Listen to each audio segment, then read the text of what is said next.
Good morning, good morning, good morning, good morning, good people. Yeah, you know what it is. Hard worker, scrappy, unfiltered, and sometimes unhinged football content. Hard to explain, but you know it when you see it. Doing it daily our way. I don't know what you're talking about right now. Redraft and Dynasty Fantasy Football, we got you covered. You know their defense is ranked like 31st in the NFL? NFL draft prospects and rookies? Now you know you in the right place for that. Absolutely. All right, then stop saying it.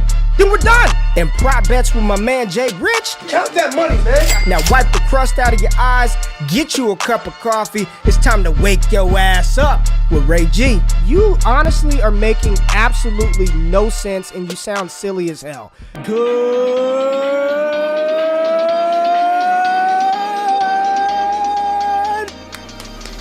morning, good morning, good morning, good morning, good morning, good morning, good morning, my good people. It is Monday, September the 12th, 2022. Y'all decided to wake y'all asses up with Ray G. And for that, myself, along with Jay Rich, we are very, very appreciative and happy for you being here. If it's your first time on the channel, welcome, man. We have a good time. We kick back, get your cup of coffee, and enjoy all the goodness of college football. We really ain't gonna talk too much about that. Alabama shit the bed, kind of, sort of, a lot of bit. But the NFL, week one, almost in the books. We get Geno Smith versus Russell Wilson tonight to finish out week one of the NFL season. But man, glad y'all are here. Glad y'all are here in the building. Where's the spot? Prize Picks, baby. Prize Picks. Use that promo code WAKEUP.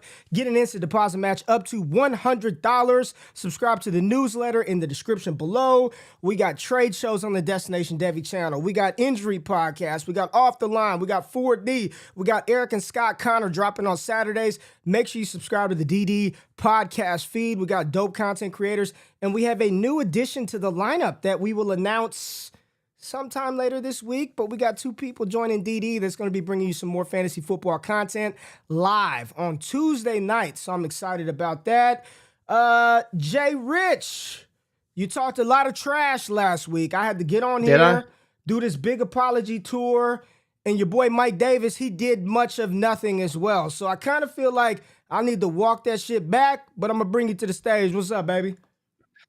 I'm good, man. I'm good. You know, obviously yesterday was a big day for everybody. Fantasy football back in full swing. Mike Davis, though, yeah, it's not great when you're there all training camp and you get outsnapped by the guy who was brought onto the roster a few days ago.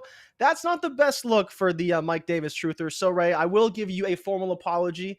The victory lapping went a little bit too far, but to be fair, Mike Davis did average 5.5 yards per carry to Cam Akers is 0. So I can hold my head high on that one stat alone, but 11 yards, probably not going to get it done for your fantasy leagues. How are you doing, my friend? Hold on. We got Joe in the building, my girl. Joe, talk that shit, Joe. Talk it, baby. Joe, you took a lot of heat, a lot of slander here on Wake Up.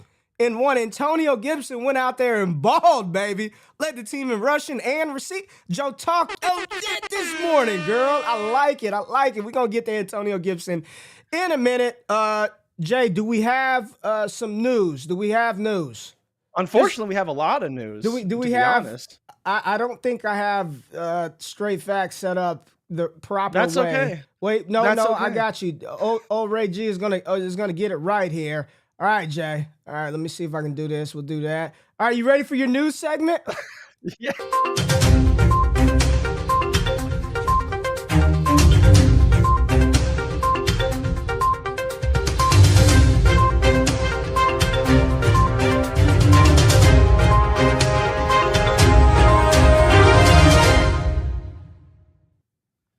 All right, this is Straight Facts. Ray, honestly, I'm kind of surprised you're able to get up this morning. I'm sure that it's been a very tough past few hours for you. The number one story, I think, in all of football right now is Dak Prescott. Dak Prescott, who fractured his throwing thumb yesterday. It was a clean fracture. Apparently, Ian Rappaport was on Good Morning Football talking about it this morning. They don't know what the timeline is looking like right now. It's going to be at least a month. It could be upwards of 6 to 8 weeks. I would make sure that everyone out here taps into Jeff Mueller's injury podcast, which drops on Sundays. I know that he will be talking about Dak Prescott then.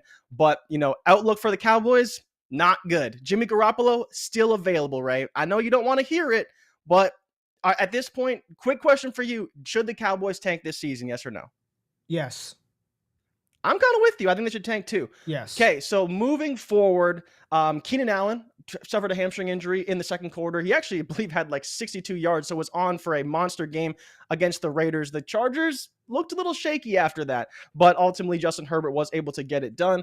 But yeah, he does have a hamstring injury, so we don't know the status of him for this week, but hopefully he can just ice it, relax, recover throughout the week. But I believe they play on Thursday, Ray. Can you check that for me? I believe they play on Thursday against Kansas City. Yes. Right? Yes. So that's a bit of an issue for Keenan Allen, right? Short week, not a lot of time for rest. Is he going to be available? We'll see. But obviously a big game against Kansas City this week. So hopefully he can be back. But if not, we will have to monitor that status. Make sure you check those injury reports because, like you said, it's that Thursday game. TJ Watt apparently tore his pec. Yeah, like, man. what? Yeah. TJ Watt is probably one of the most talented players in the NFL. And it seems like he's just a Watt at the end of the day, right? Like, as talented as these brothers are, they just seem to get these random, really severe injuries. And I'm not sure the exact timetable for a pec injury. It could be long, and it could be, almost the whole season, but hopefully he will be back because you saw what he did to Joe Burrow and what that Steelers defense did to Joe Burrow in that game yesterday. Crazy, probably the craziest game of the week as far as I'm concerned. Yeah. But yeah, torn pec is really not good for that Steelers defense and makes them less formidable going forward. But they did look much better than I think we projected early on. I think a bigger fantasy story is Elijah Mitchell, who in the Mud Bowl yesterday in Chicago hurt his knee. We don't know the severity of the injury. We don't even know what the injury is. But I mean, Ray, are we surprised at the end of the day? No. Like, this is a guy who continues to get hurt, get banged up. When he's on the field, he is phenomenal. But he is frequently not on the field. This opens up the door for Jeff Wilson, who got a ton of carries yesterday, and opens up the door for TDP, who was inactive.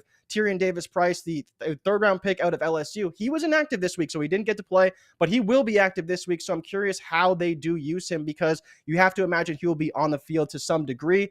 Chris Godwin left the game yesterday late in the second quarter, apparently looking like it's been a hamstring injury. They weren't really sure what his injury was. He was limping a bit on the sidelines. Obviously, we did not expect much from him coming back off that ACL injury, but he did play, and he looked pretty damn good. So hopefully it's not too severe, and it's just, a small hamstring, and they can kind of work on him. But I think the bigger concern is him coming back so soon. We didn't necessarily think he would be back right away. So hopefully it's just, he takes his time, rehabs, gets back right, because he was looking so good. So it's looking like the knee is good. Now he has to get the hamstring looking better. D-Wing's saying an MCL sprain for Mitchell. Some are saying that's not good. That would be a 4-week injury, but not as severe, obviously, as an ACL. Then T. Higgins got smoked yesterday in the game, and he has a concussion. So the problem for him now is we don't know the severity of the concussion. He was ruled out pretty quickly in that game. They, did the test, all that stuff. He was ruled out. So we don't know what his stats is looking like for this week. But I mean, Jamar Chase after that was balling. So if you got Jamar Chase, you're pretty happy because after T. Higgins went out, it was basically the Jamar Chase show. And then Mac Jones hurt his back yesterday. Not something you want to see if you're a Patriots fan, but they looked so bad. It's maybe Mac Jones can just take a few weeks off and they can regroup when he's finally healthy. Ray, do you make anything of this Mac Jones back injury and kind of what it means for the team? I don't really think it means much of anything because they're so bad, but those are kind of the major news stories we're looking at right now. Just a lot of injuries and kind of seeing what this may mean for some of these teams. A lot of fantasy implications for some top players, but I think Dak is obviously the biggest one because of how bad the Cowboys looked, and we have a lot of those guys on our fantasy rosters. Yeah, man. So let me just talk a little Cowboys real quick because that's my squad. I rep Dallas. This team is bad, man, and it sucks because we're witnessing one of the best defensive players, one of the best players in the NFL, sort of waste his second season. And he started off hot last night. I'm talking about Micah Parsons. The O-line is in shambles. The wide receiver core is putrid. To be fair, Zeke looked like the best offensive weapon that we had last night. Zeke and Dalton Schultz. Zeke lost weight, looks explosive. Early season Zeke looks good. But even Dak Prescott wasn't about to save this team. The offensive line is in absolute shambles. We talked about this. I said it when it happened. Tyron Smith getting hurt was the worst thing outside of Dak being injured. And guess what? We got both. Tyron Smith is out and Dak Prescott is out. I mean, it is what it is. I mean, for me personally, hey, at least the shit happened week 1 and I can enjoy the rest of the season without getting my heart broken after like 17 weeks of the season. I mean, it's a wrap. This is a downgrade for Lamb. It caps his ceiling. I think Schultz would be fine. He's going to be the security blanket for Cooper Rush or whomever they bring in, which I doubt Dallas will bring in anybody. I think they're just going to roll out Cooper Rush. The offensive line is still rough. The hopes and dreams of the fantasy community of Tony Pollard, stop. They are. I don't know how many times we got to say this. As long as Zeke is back there, he's going to get the ball majority of the time at the running back position. I just don't want him, man. I mean, what do? I mean, Dak is out. It's a wrap, Defensively, you couldn't ask for a better showing from a defense. I mean, they limited Tom Brady and them to 19 points, man, and got no help offensively. Dallas was the only team in week 1 not to score an offensive touchdown so far. We'll see if Seattle can at least tie us, but so far, every team in week 1 scored an offensive touchdown besides the Dallas Cowboys. And the ineptitude started long before week 1. The offseason moves, trading Amari Cooper for a 5th-round pick, whatever it was, a non-consequential pick, not addressing other needs in free agency, holding money. It's just mismanagement from the top down. And as long as Jerry Jones is running the Cowboys organization and won't step aside and just be the owner of the team, he wants to be owner, vice president, GM, president, drafter, the Cowboys will be in purgatory. And it's unfortunate. I think Dak deserves a little bit better. Zeke Elliott, for all the heat that he takes, he's a far better NFL running back than what he's given credit for. And this season is a wash. The Philadelphia Eagles looked much better than Dallas on both sides of the ball. The Washington Commanders, I know they only played the Jacksonville Jaguars, but they look like a more competent organization than the Giants. Shout out to the New York Giants, who beat the number 1 seed in the AFC last season, the Tennessee Titans. I mean, Dallas is bad. This is a bad team, and if you roster any of those guys for fantasy purposes, it's unfortunate because even if he's cleared to come back 6 weeks, 8 weeks, I don't know how he's going to be, right? Like, you still got to hold on to the ball. The offensive line, I mean, I guess they'll gel and get better, but it's just bad, man. It's a bad situation for Dallas. This is not good, and I'm just glad it happened week 1. F it, it's over with. There's no hope, eh? Yeah. I could enjoy the football season, all right. But we got to get to some ballers. Can I touch on one thing quickly? You can't. We got to go. I forgot about the Najee injury, right? So Jaylen Warren got all the snaps after. They said he's fine. Look, he was standing on the sidelines with his helmet on. They just said it was an ankle injury. He'll be back sooner rather than later. They said he's fine. That's what they said. I'm no doctor, though, but they said he's fine. I mean, everybody got fucking hurt, man. And, when I looked across the board, the Buffalo Bills look like the best team to me. Buffalo and Kansas City look like they are on a collision course. I know it's week 1, but, man, both of those teams look to be firing on all cylinders. And you know what, Jay? Those are 2 teams that actually played their starters in the preseason some. And go figure, they came out there and looked good because it started off rough. I mean, yesterday started off slow. It was slow. Offenses were terrible. It was all about the defense, right? And then the offense got the stuff clicking. But it definitely showed which teams kind of played their guys and the cohesiveness and all of that good stuff. So let's do a quick rookie recap, Jay. I didn't mean to make you go away. My bad, dog. Let's do a quick rookie recap. And I just want to say, once the regular season starts, all of the rookie euphoria and hype, it's funny how that shit dissipates once the actual games start and they're just throwing out guys that know what they're doing, right? And all the rookie hype and rookie fever go away. But quick recap on some rookie risers, in my opinion, from this weekend. Jahan Dotson, 2 touchdowns versus the Jags. Looking good, man. He's going to get his opportunities. We talked about it in preseason. He's running with the ones. He's the number 2 beside Terry McLaurin. Liked it for Jahan Dotson. And Yolo Wentz is going to throw the ball. Love him or hate him, Yolo Wentz is going to throw the ball, and he actually had a pretty solid game this weekend as well. Drake London, 5 for 74. He hadn't practiced in a damn month. We were worried about Marshawn Lattimore. He went out there. He was tied for first on that team in targets. Marcus Mariota played pretty well as well. But Drake London, the arrow has to be pointed up for that young man. I know it was in a semi-blowout, but Isaiah Pacheco got on the field, and when he got on the field, he looked good. And all that's going to do is give him a little more opportunity as we go along, right? So 3 rookies that, they played well this week and impressed me. They flashed, they popped. Some rookies who did not flash, and the arrows pointed the other direction. Listen, we talked about it, right? You had an opportunity like 2 weeks ago to trade Dameon Pierce for a first-round pick, a 2023 first. I said, don't sell him for a second. You get a 23 first, he's gone. It looked like a lot of Rex Burkhead. It was a lot of Rex Burkhead. A lot. And Rex, and one of the things that we talked about during preseason is, as good as Dameon Pierce looked carrying the ball, every third down situation, they were yanking him off the field and putting Rex Burkhead in every time. I don't know what to say, man. I mean, if he's going to give me 11 carries for 50 yards, that ain't going to cut it. That's just not going to cut it, man. That's just not going to cut it. The arrow is pointed after week 1. I'm not saying it's doom and gloom, but we're going risers and fallers, some players that ball, some players that disappointed. Dameon Pierce, the arrow's got to be pointed down on him. Christian Watson, after he dropped a 75-yard touchdown pass, where's the sad trombone? After he dropped that, the Packers just shit the bed after that. It was just deflating, right? Demoralizing. The arrow's got to be pointed. I don't even know how many more. He got another target later in the game. It was on a rub route. They tried to get him on a screen. He got his head around late. Aaron Rodgers looked pissed. He's probably going to retire at some point this season because he doesn't want to deal with this wide receiver cast. They looked bad from start to finish. Oh, so bad. And then the biggest stock down goes to all the inactive rookies. Zamir White, Isaiah Spiller, Jalen Tolbert, Tyler Algier. Just healthy scratches. We're not even going to play you guys. Like you're not even worthy enough to suit up and go run down and cover kickoffs. Inactive.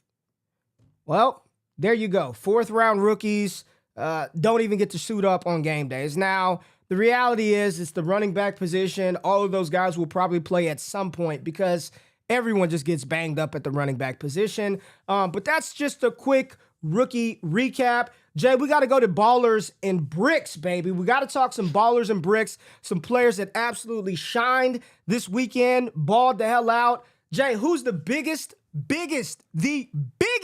baller of the week at the quarterback position? It's Patrick Mahomes. Come on. We talked about this last week, man. We talked about this to start the show. 30 for 39, 365 touchdowns. I told you guys that he is going to kill Arizona. Balling, baby. Very simple. Very simple. QB ball of the week, Patrick Mahomes. He had his way with them. It was too easy. Do I think the Chiefs are all the way back? Kinda. They looked really good. I just think Arizona's really bad. I'm curious to see how they look against the Chargers this week. I think that will be a truer test as to how they actually are going to be this season. But the team looked phenomenal on all ends of the ball. Pretty much everyone scored a touchdown, I think, except for Juju. I think Juju's like the only one who didn't score. Clyde, 2 receiving touchdowns. He looked pretty good. Mecole Hardman caught a touchdown. Travis Kelce, all these guys. Mahomes, though, distributing it using all his receivers. Much different from what we've seen in the past from that offense. Usually it's Kelce and Hill. This year, it's been everybody. MVS was involved. Juju was heavily involved. Miko got his chances. Sky Moore caught a 30-yard pass over the middle, which was encouraging for us because we want to see him on the field. Didn't get a ton of reps, but he did get that opportunity. The whole offense was just humming, and Arizona looked god-awful on the other side. But yeah, Patrick Mahomes, definitely the quarterback baller of the week and probably the biggest baller of the whole week in the NFL so far. Yeah, he was absolutely balling. Some other quarterback ballers. Carson Wentz. Give YOLO Wentz his credit, man. Carson Wentz went out there. We know he threw a couple of picks, but 4 touchdowns, hey, man. 313 really yards. Good. He looked good. That pass that he made to Terry McLaurin was an absolute dot. I thought Carson Wentz was a big-time baller this past weekend. Talk about Jalen Hurts. Once again, we knew what he was going to do on the ground. We saw him. Start, though. Yeah. I mean, what'd you say? I said rocky start. He started what, like 0 for 6 in that game? 0 for 6, 0 for 4, 0 for something like that, and it didn't matter. 90 yards on the ground, 1 touchdown, 243 through the air, no interceptions, only took 1 sack. He played well, man. A.J. Brown having that type of wide receiver outside changed how that offense looked. Now, give Detroit a ton of credit because they fought well, but Jalen Hurts... Philly would be wise to go ahead and they would be wise to go ahead and lock up Jalen Hurts. Any other big time quarterback standouts? I mean, some honorable mentions. I thought Davis Mills played and carried himself quite well. I believe he had 2 touchdowns, about 240 yards. It wasn't like, a world beater performance, but I thought Davis Mills played quite well in that one. Of course, Justin Herbert versus the Las Vegas Raiders. Yeah. He played, it's Justin Herbert, man. 3 touchdowns, 279. He played really well, didn't do anything for you on the ground, but being able to get the ball to the DeAndre Carters of the world, Mike Williams did absolutely nothing, and Herbert to just distribute the ball like that, I thought he played very, very well as well. Anybody else that just really deserves that baller standout for you? I think Tua played well too. He's not up there with Mahomes and them, but Tua did play well. He played good football. Tua played good football. Yeah, the only one I think that's worth mentioning is Matt Ryan, because he looked terrible in the first half, but he came. I mean, he still threw for 350, right, and a Yeah, touchdown, and ultimately got them back in that yeah. game. It was rocky to start, but I think this is what people were expecting from this Colts offense was a team that can run the ball with Jonathan Taylor and throw it with Matt Ryan. Obviously, Michael Pittman had a great game on top of that. So, I mean, I think it's worth mentioning. It's what people wanted, even though Carson Wentz was pretty damn good in his own right. Yeah, I thought those three were the biggest ballers. I see Short saying Tua did not play well. He played fine, man. He didn't play bad. I'll say that. He did not play bad. Yeah. Just my opinion. All right. Let's go to the running backs, Jay. Let's go to the running backs. The biggest baller, the biggest running back baller, Saquon Barkley. Let's get it. Saquon is back, baby. Saquon looked like old Saquon Barkley. I mean, just 18 carries, 164 yards, one touchdown for Saquon Barkley, making plays all over the field. He had 6 receptions, 30 yards, 7 targets, led the team in targets. He looked like Saquon Barkley. He is the RB baller of the week. What say you about Saquon Barkley, Jay Rich? A lot of people are fade him, the ACL, he sucks, it's year 5, yada, yada, yada. What say you about Saquon Barkley? Honestly, man, the dude is he's back. Like, I He's don't think you can say back. anything other than that Saquon is back. That's his total yardage at 194, but he did have 6 receptions, right, with that team Yeah. lead in targets.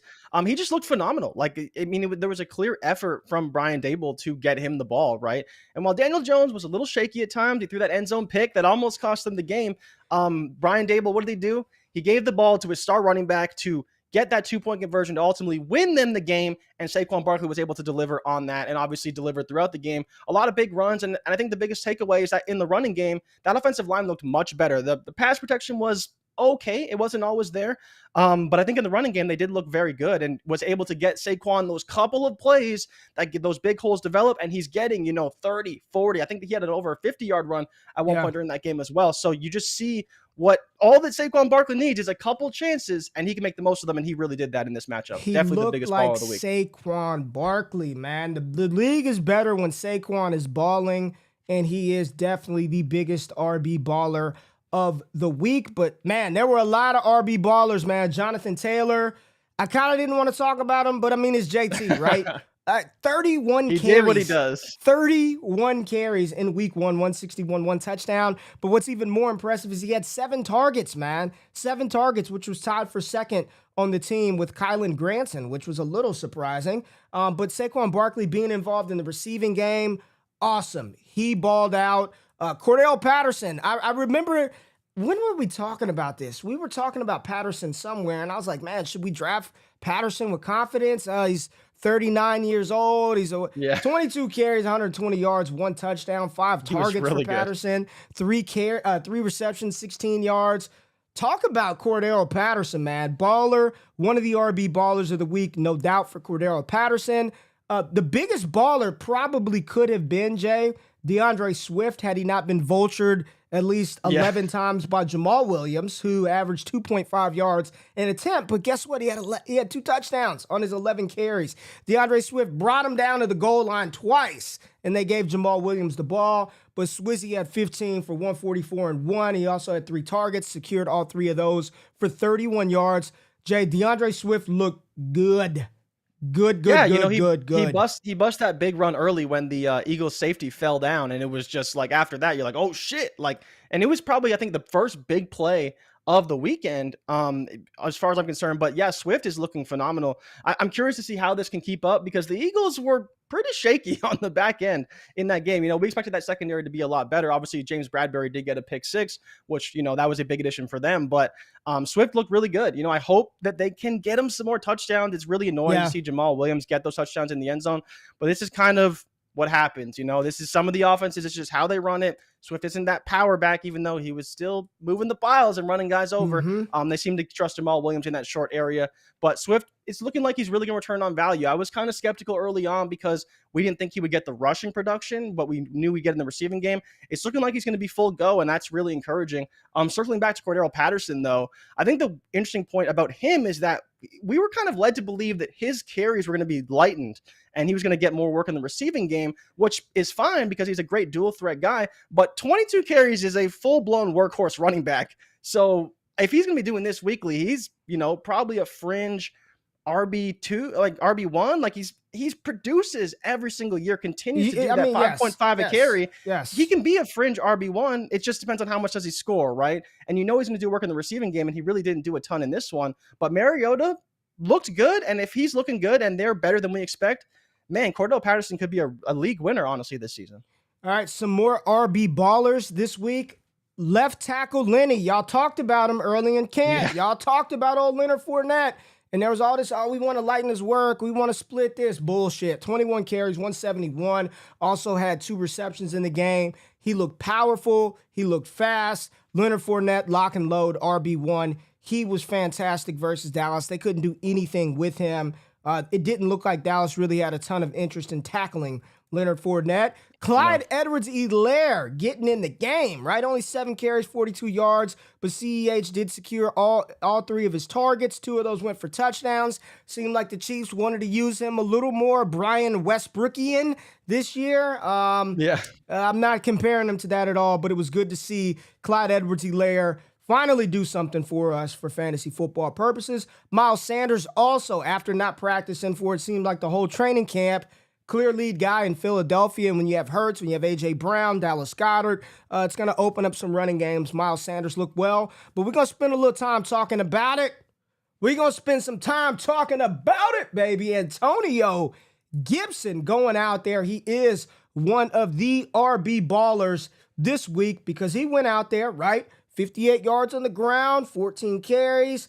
But it was the receiving work. And this is what we talked about, I would love it for him to be the primary pass-catching back, and it seemed to be the case because he out-targeted J.D. McKissic. J.D. McKissic, you know what I'm saying? Like, he didn't do anything on the ground, didn't do anything through the air. 7 receptions, 72 yards, 8 targets. Carson Wentz getting him the ball. Listen, what could have been, right? It looked like he was on a downward trajectory all offseason, right? And the attempted robbery attempt on Brian Robinson Jr., that left him out of the lineup, right? Left him out of the lineup and is giving Antonio Gibson a second chance to go get it. And you got to say, week 1, he went out there and got it, man. He looked good receiving the ball. The running part, it's not all him. The offensive line is still a little work in progress, Jay. But Gibson looked damn good, man. And if he can continue this for the next 4 or 5 weeks or as long as Brian Robinson is out, it's going to make it real difficult to pull him off of the field if he continues to play this well. There was some fear that he had fumbled the ball in the game, but that was not Antonio Gibson. There were some false reports out there. That was, in fact, Curtis Samuel. What say you about Antonio Gibson, man? I think the biggest thing here is the usage of all the players within the offense. Stop. No one drank the offseason Kool-Aid. The offseason Kool-Aid. Mike is kind of Mike is twisting the narrative a little bit. Yeah, he's twisting the narrative, man. He's new to this. He's twisting the narrative. Nobody expected Antonio Gibson to go out there and get 8 targets in the first week or any week, frankly, but based on, everything we've seen in the past. And while, we saw a little bit of it in the receiving game, that was in the absence of J.D. McKissic. So I think the bigger question here is, like, if this is how he's going to be used, then yes, he's going to be an RB1. But going into the season and all throughout training camp, no one was expecting Antonio Gibson to be running corner routes and getting the ball, right? This is the change that we wanted to see, had been begging for, the CMC comp that he got, 2 years ago now at this point? It's finally seemingly coming to fruition. And that's why I think, we have to, take a step back and be like, look, if this is how he's going to be used, then yes, he's going to be an RB1. I think overall, this is just what we hope for from Gibson. The rushing production, I don't care about. If he's going to get 6 targets a game, he's going to be a fringe RB1 every single week. To your point, led the team in receiving, but Curtis Samuel being the number 1 target in that offense was surprising, right? A guy that we didn't know much about either coming into this season. So both of those guys being heavily involved was definitely interesting. But Carson Wentz, man, got it done. And Antonio Gibson got it done for fantasy owners who continued to believe in him. Even though all the reports were very negative, the passing production and the receiving production from those guys was definitely a big surprise. It was good to... Antonio Gibson went from punt team to baller. I mean, he did. He played well, man. You got to seize your opportunity. And it's not his fault that happened to Brian Robinson, right? Like, it wasn't his fault. And when his opportunity and his number was called, he performed, man. And that's what you got to do. Like, I'm pretty sure there was a fire lit under his ass. Like, think about you and your day to day, 100%. right?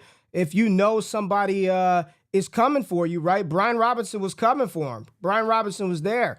And it's unfortunate that happened for him. But, man, yeah, he got it. He got his opportunity came, and he balled the hell out. And what was more impressive for me was the work on the receiving game, man. The 7 for 72, the 8 targets. That's what he was at Memphis, right? He was a damn wide receiver. So throw him the ball. Like, just throw it to him. I don't care if Brian Robinson comes back and takes half of those carries and give him a couple of more, right? Yeah. Keep Antonio Gibson in the pass-catching role. That's what we've been saying. Utilize him like that. Let B-Rob take the between the 20s carries or those grinder carries and let Gibson do his thing in the receiving game, and hopefully they can work that offensive line and get a little bit better. But we got to go to the wide receiver.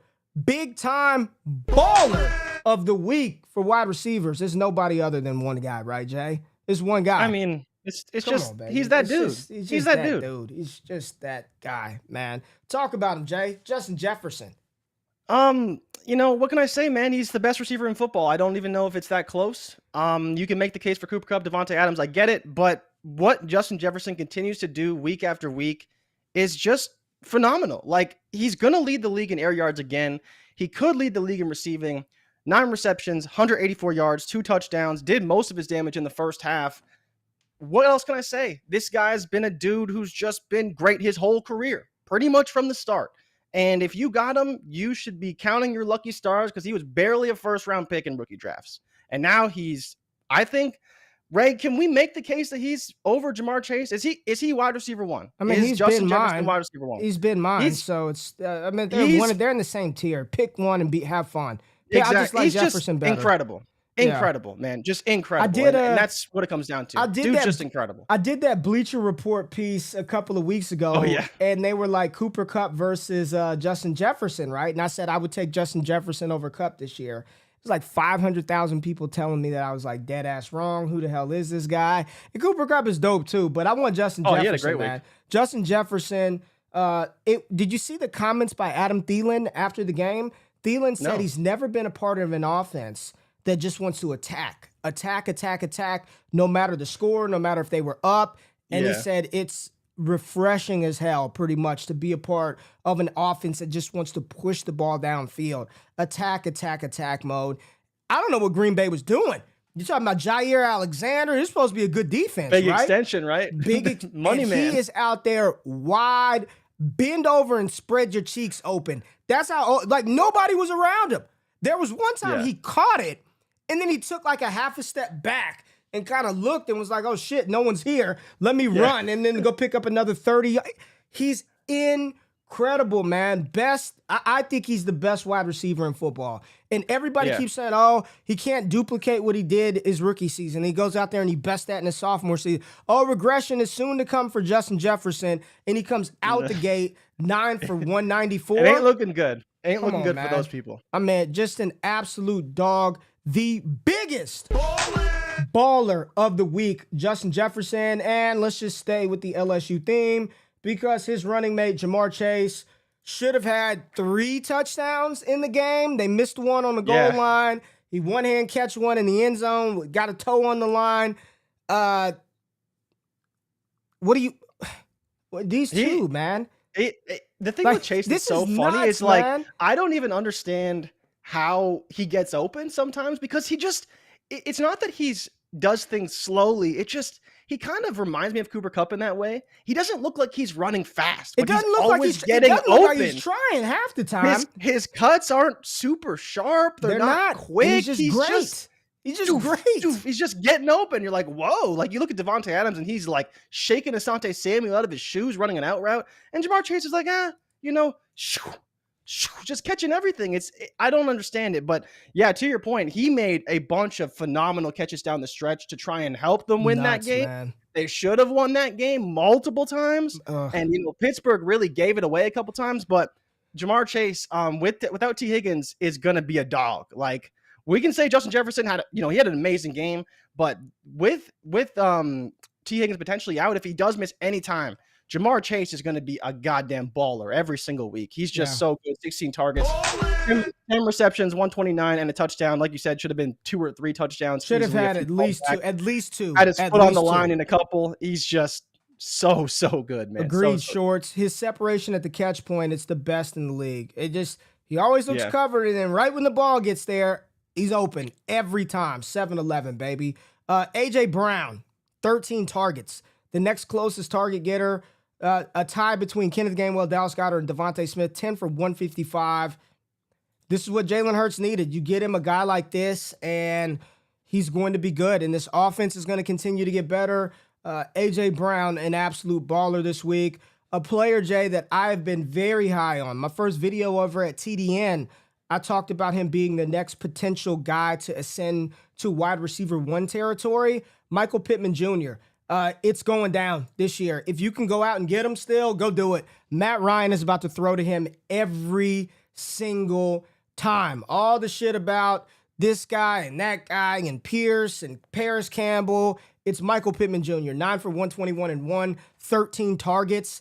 Absolute baller, man. He is set to take that step to enter into that top 12 territory. We keep putting players like DJ Moore in the top 12 and all these other guys, right? Right now, if I asked you right now, Jay, 1 for 1, I will give you CeeDee Lamb for your Michael Pittman. Would you do it? Would you send me Michael Pittman for CeeDee Lamb right now? Keep it real, man. No, sir. No, sir. I'm not doing that. No, thank you. I'm not. DJ Moore told for your Michael Pittman. Times. DJ Moore for Michael Pittman. Absolutely not. Debo Samuel for your Michael Pittman. No. I'm not the biggest Michael Pittman fan, but I think to your point, he could have a phenomenal season. And he, like you said, he performed at the highest level. Going to. The run and plays for him, left, right, and center. They need to get him the ball. This game script worked heavily in his favor because they were down 20-3 at one point in this game. The Houston obviously blew it, but we'll see. I'm curious to see how they look in a more neutral game script, whether they throw the ball 50 times again, probably not. But to your point, Alec Pearson not looking too good, dropping touchdowns in the end zone. So we'll see. It's looking like it's going to be all Michael Pittman this season and JT. You see this comment? A guy in my league wanted JT for Pittman. No, sir. He just likes Michael Pittman, man. Just likes Michael Pittman. No problem. Michael Pittman, absolute baller this week from the receiver position. An honorable mention. And remember when Amon-Ra was only a product of everybody being hurt and he's not good and he's not going to be anything, and trade Amon-Ra for seconds?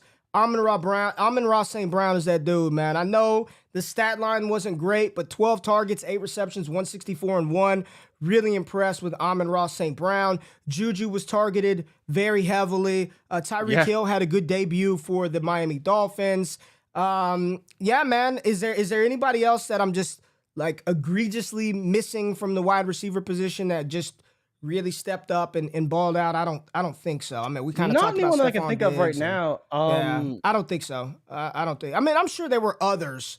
Well, Devontae Adams, right? We didn't even mention Devontae Adams. He's someone who, but again, like there's always that back corner of your mind where you're like, well, he's not with Aaron Rodgers. Well, he's switching teams. Doesn't matter. 17 targets, 10 receptions, 141 yards, one touchdown. Hold on, Jay. Wait a minute. Record scratch. MT I was telling people I'm in on MT, and y'all told me I was batshit crazy. My audience, my wake up family, y'all told MT is washed. Ray, you're tripping. MT is done. I was in on MT. Have I not been in on MT? I forgot. Yes. Michael Thomas I think I had to talk you into it a little bit, but you came around. You came around. And Jarvis Landry too. 7 receptions, 114. I mean, Jarvis looking back too. A lot of big performances, but again, a lot of teams in really negative game scripts. But when you saw Michael Thomas score that touchdown, and he was like, "Hey, I think he said, I'm back, bitch." MT was Twitter fingers ready. MT was talking cash money. You could just see him like, "Yeah, y'all thought I was weak, man. I'm back." MT, listen, he was the cheapest potential WR1 on the season that you could have gotten because people were fading. Yeah. Big time, right? You talk about Narrative Street. He's washed. He hadn't played in 2 years. He's going to be fine because, and Jarvis Landry did play well as well, but MT with those 2 touchdowns, MT is back, man. Very happy. And if y'all are just tuning in, we already talked about the rookies at the top. Jahan Dotson was the first rookie baller that I discussed at the top. So just go back and check that out. Jahan Dotson. Are we going to talk about Devin Duvernay?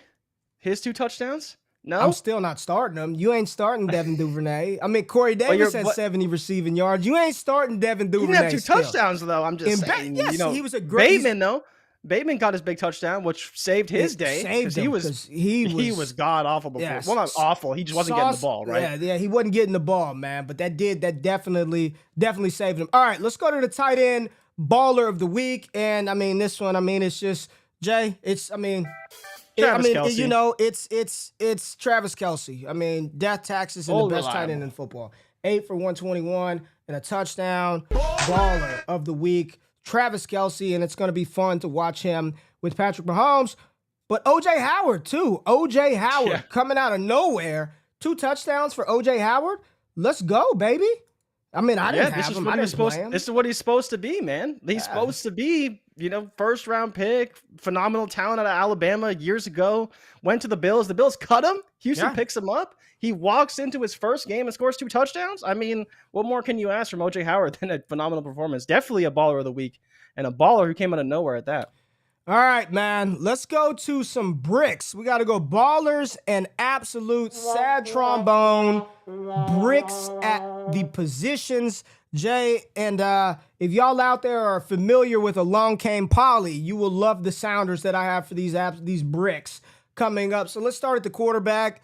I know he got hurt. It was towards the end, but Dak Prescott was a brick. Dak in that offense. You drafted Dak in the back of the first, early second. He wasn't leaving the second round in dynasty startup drafts, right? That's what I'm talking. We're talking a little more dynasty than redraft. But even in redraft, if you waited, you wanted Dak Prescott, he can be a guy. I'm not blaming the injury for his pathetic performance. He was bad before then, man. QBR of 15, 14 for 29, no time to throw the ball. He did run once and looked okay doing that, but Dak was a brick, man. If you played Dak, you probably started him as your QB1, and he absolutely freaking failed you. Absolute brick from Dak Prescott. Another quarterback brick this week, Aaron Rodgers. Just disinterested. No Devontae Adams. I thought when he got hit, he was gonna be out, right? QBR of 16, 195 yards, 1 interception, 4 sacks. Not good. Absolute brick from Aaron Rodgers. Right. Let it rain. Brick off the side of the backboard. Trey Lance. I know the conditions were bad, Jay. I know they were bad. He showed some flashes, right? But both of those quarterbacks, for the most part, were not good. And I get the conditions were bad. I'm just, there's some, let's see him in a better game conditions. Up until that broken play where Justin Fields threw it across body, I believe it was to Pettis. He had 22 passing yards in that game. And again, I understand the conditions were bad, but you at least, I know for a fact you started Trey Lance. You started him. Oh, yeah, I didn't. Reluctantly, right? Yeah, you started Trey Lance. Him. It wasn't good. It was not good for those guys. The bricks in week 1, hopefully they get it together, some better game conditions. I mean, Joe Burrow, he still had a bunch of yards, but you talk about turnovers. 5 turnovers, man. That's just. And they almost won the game, dude. And he had 5 turnovers himself. Burrow was a brick, man. He was a brick. Burrow was a brick. Now, you're okay because he still got you some points because of the volume, the touchdowns. But you just talk about how he looked, man, not good at all, Jay, from Joe Burrow. Yeah, he did run the ball, too. That's a good point. He did have 47 rushing yards. He did run the ball, too. 47 rushing yards. He volumed you there. He saved the day.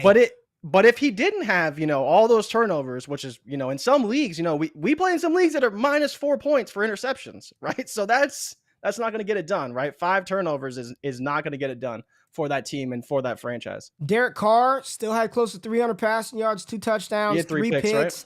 5 sacks, some awful picks, just forcing it. Devontae Adams, I didn't even know. I knew he went off. 17 targets for Devontae Adams. 17.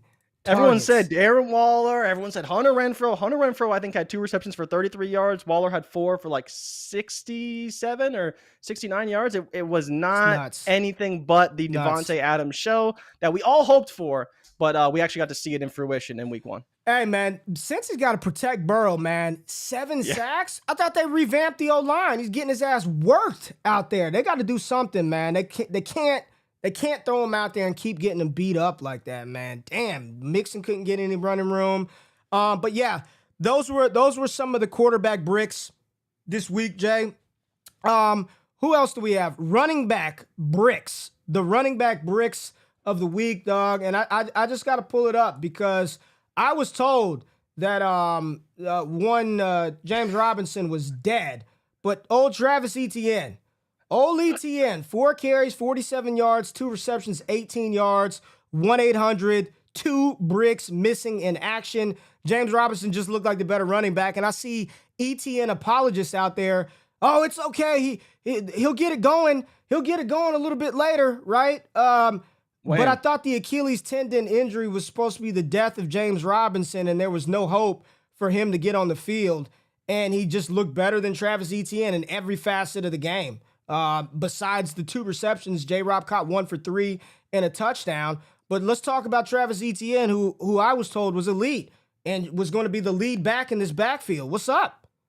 Well, Ray, generally, I'm not sure if you knew this, but a lot of people said that he was like Alvin Kamara. And we Here were go the kind of like, apologists. He flashed at times. Yeah, I don't get know, it. man. He We were kind of like, flashed. I don't know about Alvin Kamara. You know, this is a dude who said that he's scared to catch the ball legitimately. And, you know, what happened when he got a touchdown handed to him on the goal line? He dropped it. And then when they came back and ran the same play again, they gave it to James Robinson. What did he do? He caught it and he scored.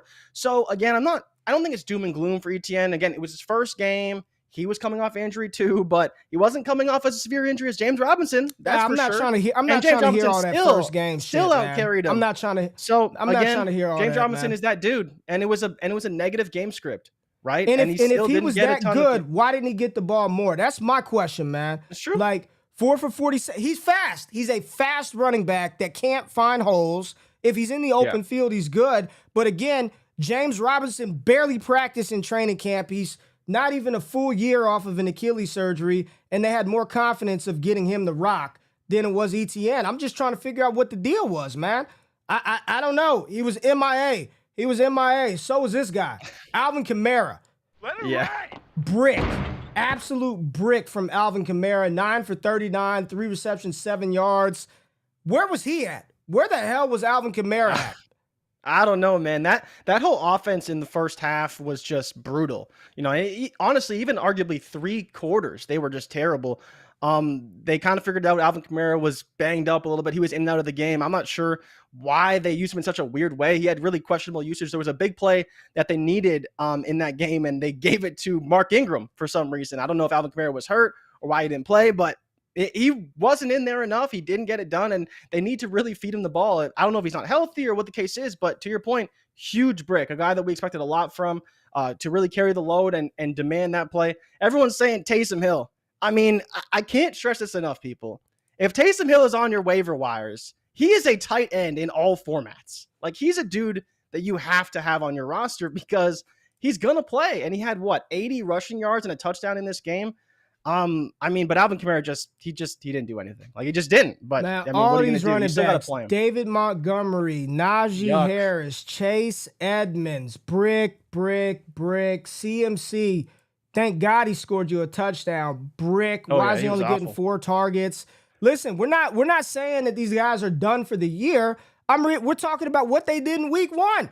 ETN was Nothing. a brick week 1. CMC was a brick week 1. We're not saying that these guys are done. They're never going to be good again, but they were fucking terrible week 1. Austin Eckler, where were you at, man? What was up? 14 carries, 36 yards? Like, he wasn't even involved that much in the pass catching game. He had 4 for 36, but damn, man. Like, these are guys that we were drafting early, man. Whether that was redraft, whether that was dynasty, this cast was bricks, dog. Like, bricks. Who else was just not good at running back this weekend, Jay? Aaron Jones with his 8 touches. Bro, it was the AJ fourth Dillon quarter. leading the team in receiving. when he got the ball, ran far, and he got up, and you saw him say, "Give me the effing ball." Like, what are we doing? Yeah. They clearly AJ Dillon is the goal line back because they were there twice. Yeah. AJ Dillon stuffed once, then they gave it to him again, and he punched it in. Green Bay looked bad. Aaron Jones was a brick as well. You started him. He was most people's like start of the week. He's going to ball out, do everything without. Get all these targets. Get all these. You only got 5 targets. I mean, he was almost at the highest time. But the other guy is Tanyan. I think it's worth mentioning too. He played really well. Didn't expect him to play much at all. Well, we're still talking about the shitty running backs first. James Conner, brick, saved you with the touchdown. But other than that, brick from that whole Arizona offense. Just bad, man. Lot of bad running back play early on. We talked through the ballers earlier. They were ballers for a reason because a lot of these cats just, I mean, week 1, like I'm not concerned about Eckler long term. I'm not concerned about these guys long term. But week 1, damn bricks, man. Like just did not help you win whatsoever. Wide receiver bricks. I'm sticking with my Cowboys, man. Like I'm sticking with him. CeeDee Lamb. Like, I need you to get it, man. I need you to get it. He's offensive pass interference in cats. You know what I mean? 2 catches, 29 yards. 2 for 29? Jay. There was a lot of there was a lot of bad passes to CeeDee Lamb though. A lot. I get it. I get it. He had 11 targets. Trying to be consistent here, man. I'm just trying to be consistent. Like a game that we watched extensively because it was by itself. Watched it in full. A lot of bad targets headed CeeDee Lamb's way. But to be fair, that's not going to change. So why should we expect anything else from CeeDee Lamb in this year? You know, we wanted him to be hyper targeted, wanted him to be the guy. Nothing to show for it. What happened to Mooney? I thought he was getting 190 targets. Fucking 1 catch. Brick. Well, brick. Rain. Where's the long can? Let it rain. Brick from Darnell Mooney. I mean, and I started him in a couple of just brick. The Black awful. Air Force One narrative for George Pickens. Yeah, that was people who actually started George Pickens. They are hold on. Out of their Here's mind. the biggest brick of them all. The biggest brick of them all. I got a sad trombone on. Smitty, Devontae Smith, 0 for 0 in 0 with the second most targets on the team with 4. Bagel. Absolute just cluster F of a brick from him. I mean, we didn't talk about Christian Kirk, who played well. I do want to give Christian Kirk a shout out. Christian Kirk played really well. Any other just major wide receiver bricks that we were counting on that did not get it done? Mike Williams was a big brick, right? Gosh. You know, Keenan Allen supposed to be the guy with Keenan Allen, new contract extension. Keenan Allen gets hurt in the second quarter. Mike Williams does nothing, right? We can pile on A-Rob just for fun. That's always a good time. We talked about A-Rob on Friday, man. We talked about. But outside of that, not really much. You know, I think everyone else got it done for the most part I can think of. We're not gonna knock T. T got hurt. DJ Moore, 3 receptions, 43 yards. Wide receiver 1. Robbie Anderson on the other end went off. So not great for DJ Moore being that wide receiver 1. That new quarterback gonna help him out, make him a star. Maybe not this week. Not this week. Was a little disappointed by Elijah Moore, man. Corey Davis, second on that team in targets. No one's talked about Corey Davis. I looked up because I tweeted it. I put it in our Discord. I was like, yo, Corey Davis has 77 yards on 6 catches. 77 on 6, man. That whole Jets team, that was a strange game. Very strange. Brian Windhorst level strange. Very strange. Michael Carter dropped a touchdown pass, but 10 carries, 60 yards. He got 9 targets. All those targets, though? Brees got 10 targets. It's just full-blown committee, man. It's just the NFL. The Patriots running back field they were all bricks too. I saw, you know how many snaps Ramondre played? Probably like not enough. 14. Maybe 10? 14 snaps. I didn't see him on the field much. It's not good. Bricks. All right, let's get to these tight end bricks. And this one really, really pains me, Jay. But where was he at week 1? I mean, he was in witness protection. He was being guarded by Marshawn Lattimore. Marshawn was on Drake London. Drake London. Damn near the whole game. Not good for Kyle Pitts. Not good for Kyle Pitts. And this is my guy, man. This is my guy. Ray, this is honestly, I'm not trying to victory lap here, but this is why I didn't want to draft Kyle Pitts in the first round. Like, he's still a tight end. He still has Marcus Mariota as his quarterback. And this is the result of a guy who can win, but maybe he can't quite win that way. Like you see what Drake London did, and he's a rookie in his first game who hasn't practiced, and he played way better than Kyle Pitts. Way better. So, again, are we still drafting Kyle Pitts in the first round? Is he still worth that? But we're drafting him for a positional advantage, and that's kind of it. And that's my problem with it. I love Kyle Pitts, but we should expect these games. This is what we got all of last season. And now people are like, he's going to be a star. I get it. He had a ton of yards last year, but you're going to get some of these games with Kyle Pitts, unfortunately, and you're still paying a lot to get them. Oh, man. Dynasty Barry said Pitts is so full of projection, is disgusting. People have an unattainable pedestal. I mean,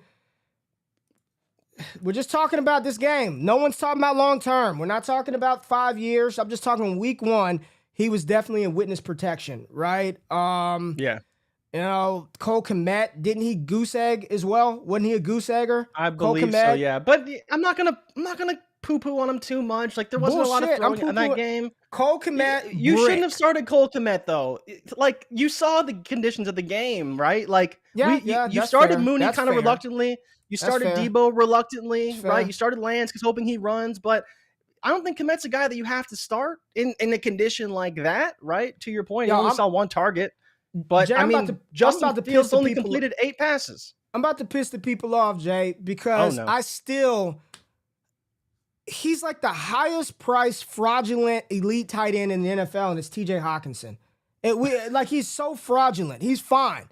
TJ Hawkinson is fine, right? He's not, but people are paying like premium for him, and he's just what he is, man. Then when J-Mo gets, he wasn't a brick at all. He at least gave you something. David Njoku, your top 5 highest paid tight end, brick city from David Njoku. Cole Kmet, brick. Irv Smith Jr., brick.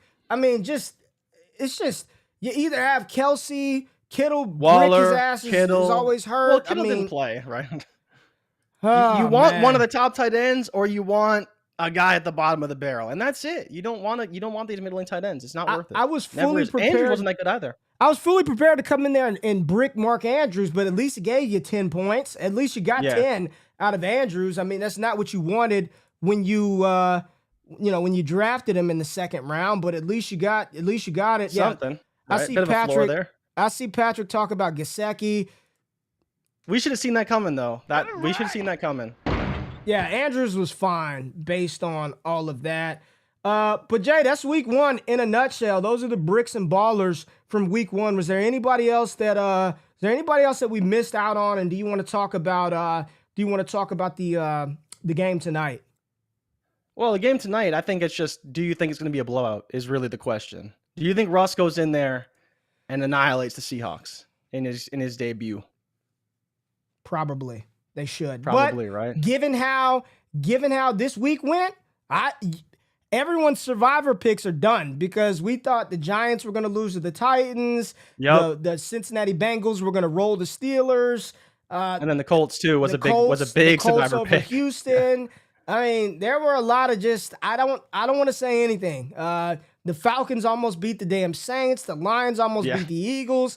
I don't want to say anything. So it should be a blowout, but I am not even going to go there because we should have learned a very important lesson this past weekend. Definitely did. I don't know what else to talk about, man. I enjoyed week 1. I enjoyed talking bricks and ballers with everybody. Cowboys are done. I'm glad I can enjoy the rest of the NFL season in peace and harmony. Anything else you got to say to the people? Prop bets tonight. I have not even looked at the model yet. I don't know what Melvin Gordon. Melvin Gordon is the one I'll be talking about later. Yeah, Melvin Gordon looks really good. Seattle, one of the worst defenses against the running back position last year. I think it will be a committee. Benjamin Albright has talked about how it's going to be closer to like a 55-45 split between Javonte and Melvin, whether fantasy owners like it or not. So I would definitely be targeting Melvin Gordon tonight as a guy that you can start and bet his props as well. There it is. We'll have some shit all week. I think I might have to do a college football recap show because I really want to talk about some stuff that we saw this weekend in college football, but we just don't have time. I might have to do it on Saturday night, just do a live stream to go over college football. So maybe we'll do that because it's too much to talk about when it comes to the NFL. But we appreciate y'all tapping in. We have 450 at one point in here. Hit the thumbs up button, like, subscribe to the channel. Yep. Check out all the dope content on the Destination Devy podcast feed. Subscribe to the the Destination Devy newsletter. Jay, when are we going to announce the 2 new people that are going to be doing the live show, man? Is that announcement will come Wednesday, and Wednesday, Okay. right? I'm going live with Troy King. Okay. Me and Troy will be doing a show on Wednesday. You can be there if you want. It's totally up to you. But yeah, me and Troy are gonna be going live on Wednesday, doing the like wake up Wednesday show. morning, Troy so will I'm be not coming going to on- be on the show? You can be on the show if you want to. It's Okay. up to you. But yeah, Troy will be coming on the show Wednesday morning, and the announcement will come from Troy himself on Wednesday morning. All right, there it is right there. Make sure you tap in Wednesday. Jay Rich and Troy King. Y'all know who Troy is. Yahoo football guys. One of the big names in the space, man. Sharp and entertaining fantasy mind. So we will still have a black person on the show.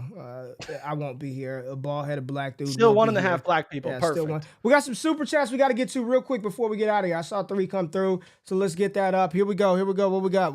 What's this first one right here? Super chat, air horn. Just him Fields is the real. Hey, Justin Fields. I was bold proclamation, my friend, but he led him to victory, and they have Yeah, he probably did. one of the best sports images I've seen in a long time. That just looks like fun, man. The sliding in the rain, that looks Yeah. super fun. All right, here we go. Do I sell Pitts this year? Do I sell Pitts to win this year for Kelsey in Why not? Dynasty? Why not? It depends on what you get, right? I Like don't you know got if I to would get. do that. I mean, if you want to win, I don't think win, I would do that. I don't All think right. I would do that. Ray says don't do it. Because Kyle what Pitts happens is if, too good. God forbid, knock on wood, something happens to Kelsey and you just shipped off? That goes both ways, young- man. What do you mean? But if something happens to Pitts, he's still 23 years old. yeah, but if you're wouldn't do trying it. to win, it doesn't. I wouldn't do it. Unless Again, you're all giving right. me a whole bunch of stuff back. I just wouldn't do it. Not for me. I wouldn't do it. Loves Kyle Pitts so All right, much. here we go. I do love him. All right, Sam said, I work nights, can't tune in consistently. Love y'all's content. Also want to highlight MT yet again. That's what I'm talking about, baby. Yeah. Do it, Sam. Michael Thomas is back in the goddamn Can't building, guard baby. Did we get everything out of here? All right. Love y'all. Love y'all. Appreciate y'all tapping into the show. Yes, Jody Fortson. Pick him up. He looked all right, man. I like Fortson. Let it rain one more time. Oh, that was the rim shot. Let it rain. Let it rain. Iceman. Let's get it, baby. Appreciate y'all tapping in. Y'all enjoy your Monday. Make it great. Enjoy Monday Night Football. Make sure you tap into the channel. Hit the thumbs up button. Subscribe. Like the content. We are out. Peace.